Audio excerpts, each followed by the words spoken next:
Alright, in this video, we're going to translate linear functions. So when we look at our function, if we're going to translate it, we're going to have two directions of translation, horizontal or vertical. So a horizontal translation is going to be interpreted as the opposite of h, where h is the horizontal direction. So if we're going to translate it 3 right, it's going to show up as -3. If we go 4 left, it's going to show up as a +4. So whatever happens in the parentheses is opposite of where we want it to go. Our value outside, in this case plus k, is going to tell us our vertical and vertical direction, either up or down. So let's look at a couple of examples and see how this works. So if we're given the function f of x equals 2x, okay, g of x is going to equal to f of x minus 3. So this is going to be a vertical translation down 3. So f of x in this case is 2x, and it's going to go here. So we have 2x, and then we're going down 3. So whatever f of x is gets plugged into here, and then this gets tagged on at the end. Now in this case, there's no terms to combine or anything, so this would be our translation. So if we started at 2x, we would shift down 3 units. Now if we looked over here, this is going to be a horizontal shift to the right, 3.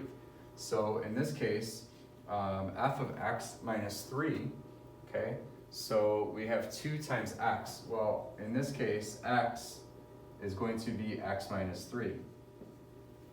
So we plug in this where x was for f. So then we distribute and we get 2x minus 6. Okay, so in all of these, notice that the slope is the same in all of them, right? So let's look at the graph and see if this one makes sense. I think most people would understand that this one shifts down 3. But let's look at why this becomes 2x minus 6. So if I graph the original, which is 2x, okay, so we're going to go up 2 and right 1, up 2 and right 1, and we'll have a line, a function that looks something like that. Okay, so if I want to shift it 3 to the right now, okay, so this point here would go 3 to the right. So what we want to do in this case is and see what happens to our y-intercept.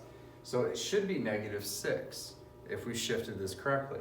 And we know that we're going this direction is going to be negative. So let's see what ends up happening. Now, to get here, we need to go backwards with our slope. So we're going to go down 2 and left 1.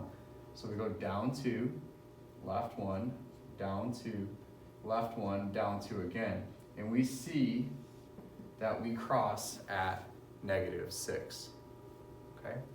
So that would be a shift of 3 to the right, where this point at the origin gets shifted 3 points to the right. All right, let's look at another example. Here's our function 3x plus 1. We want to take f of x and add 5 to it. So this would be a vertical translation of 5. We take 3x plus 1, and then we're going to add another 5, which gives us 3x plus 6. And if we take this, wouldn't it make sense if we went up 5 that would become 6? All right, let's look at this here. This is going to be a horizontal translation left 5. So we're going to take our 3 times x, and wherever x is, we're going to replace it with this. So this becomes our new x. And then plus 1. So we have 3x plus 15 when we distribute, plus 1 would give us 3x plus 16, okay? So again, if we want to graph this, this is going to get quite big up the scale here, but 1 would be here, and we'd have 3, 1, something of this sort, okay? So if we want to shift this 5 to the left, this means that 2, 3, 4, 5 points left would be here, and we're going this way with our graph. So we can estimate approximately that this is going to be it, and we could graph it to figure out where it goes.